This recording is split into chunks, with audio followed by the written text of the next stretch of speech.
What is the periodontum? Well, it includes the gingiva, the periodontal ligament, the alveolar bone, and cementum. And these are the structures that support your teeth. And what is periodontitis? Periodontitis, it can be chronic or acute. It includes inflammation and it destroys the tissues that support the tooth. It can be a silent disease, meaning that people may not always know that they have it until they get their regular exams. Dental hygienists and dentists can look at radiographs and take special measurements of the gingiva to know if periodontal disease might be present. Unlike gingivitis, which is reversible, periodontitis is irreversible, meaning that you can't undo the damage that has been caused. The immune system. So why is this important when we're talking about periodontal disease and periodontitis? Well, it's the body's built-in defense system. And when a foreign substance enters the body, our immune system immediately comes into action. However, if there's already a disease present, such as diabetes or an autoimmune disease, your immune system is already working overtime and it's exhausted. So that means when bacteria starts to accumulate in the mouth and forming plaque biofilm, it can overreact to something as simple as that. And that can cause inflammation and gingivitis and periodontitis. So how does nutrition play a role in periodontitis? Well, giving our bodies nutrients it needs supplies it with the fuel to do its job well. And if we have a lack of nutrients, that doesn't necessarily create periodontitis. However, it is a factor in how the body can and might respond. And also having the best nutrition around, taking a lot of supplements of vitamins and minerals won't heal periodontitis, but it could help the body to function properly and as it should. So let's talk about macronutrients. We've heard of these. We know about carbohydrates, proteins, and fats. And carbohydrates are actually the body's preferred energy source. Your brain loves carbohydrates because it can metabolize them quickly and use the energy. Proteins, they build and repair muscles and the tissues in your body. And you've heard, eat lots of lean proteins. These also help keep you fuller longer.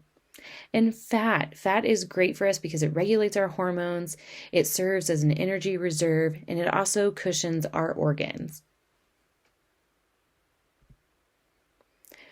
Vitamins. So when we go to the grocery store, we go to the pharmacy, we'll see aisles and aisles of vitamins stacked from the ceiling to the floor. And we see these a lot because supplements are easy to take, but our preferred source of vitamins should be in our diet. However, we know that that's not always possible, so the supplements at the store can be very beneficial when we don't have access to fresh fruits and fresh vegetables. And so vitamins are great because they are a catalyst for macronutrients, meaning that we cannot use those macronutrients, the carbohydrates, the fats, the proteins, unless we have vitamins. It helps with our cell growth and collagen production, especially for the periodontum, which we need, like those fibers that help hold our teeth in place and help with the structure. Sources for vitamins are fish, dairy, whole grains, fresh fruit, and green leafy vegetables. Just remember, you can never go wrong with green leafy vegetables. They are always a great source for the nutrients that your body needs.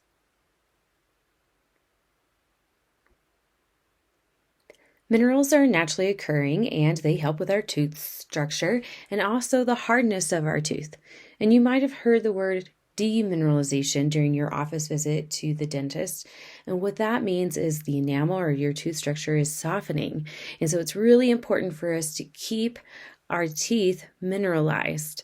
And minerals are present in our saliva. So we want to make sure that our saliva has a good flow and our mouths are not too dry. And did you know that 99% of the body's calcium is stored in bones and teeth? That means that only 1% is floating around in our blood and in our organs. And also, 85% of the body's phosphorus is stored in the bones and the teeth. Some other important minerals for the body include zinc and magnesium. And places that you can find minerals include, again, green leafy vegetables, eggs, beans, cheese, and sea plants. And some foods can be harmful to the health of our oral cavity. So you've probably heard a lot of people say, don't eat the sugar, don't eat that because it's going to ruin your teeth or it'll rot your teeth out. And while, yes, there are some foods that can be harmful, I'm going to give you a few tips here in just a minute.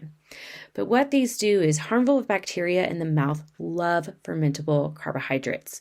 So that's simple carbohydrates that break down quickly because the bacteria feed off of them, and then it allows them to replicate, which causes plaque biofilm. So things such as crackers, bread, soda or sports drinks or energy drinks, pastries, bananas are all fermentable carbohydrates.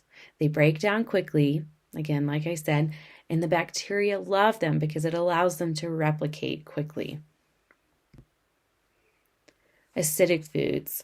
Now, acidic foods are not always bad. We know that citrus fruit is really good for us. It's a great source of vitamin C, which we do need. However, when we eat really acidic foods and drinks, it lowers the pH in our mouth and it creates a destructive environment for our tooth enamel. The enamel, it begins to erode in the high presence of acid. So things such as black coffee, sodas, citric acids, and citrus fruits can lower the pH in our mouth. So does this mean that we can never enjoy these foods again? These foods that are delicious and taste so good? And what about our citrus fruits and our coffee? Well, yes, you can absolutely enjoy your favorite fermentable carbohydrates and the acidic food, but here are some tips when doing so. Drink your soda, your sports drinks, and energy drinks along with meals or snacks and along with water. It'll help even out the pH in your mouth, and it'll also help wash away any debris or acid that is in your mouth when you're consuming them. When you're drinking your coffee or your sodas or energy drinks, always try to finish them within 30 minutes. Don't sip on them all day because that means that your mouth is continually being exposed to the acid or the sugar in the drink. But when you drink them within 30 minutes, you are limiting that exposure time. And always, always, always, I cannot stress it enough, always follow with water. When you're drinking coffee or orange juice, when you're eating your crackers or breads, always follow with water. So here are some tips for nutrition. Select a variety of different fruits and vegetables when possible. We know that this isn't always a possibility, but when you can, try a new fruit, maybe once a week, and maybe look on the internet for a new fun recipe that you can try. And eat the rainbow. Challenge yourself to consume as many colors as possible throughout the week. And try to shop on the outside aisles of the market. This is where you're going to find the freshest food in the store. And also another helpful tip is a 7-day food diary like the one pictured here. You can use this just to keep yourself accountable and to see what you might be eating. And it might even give you some ideas of the next fruit or food that you might want to try next week.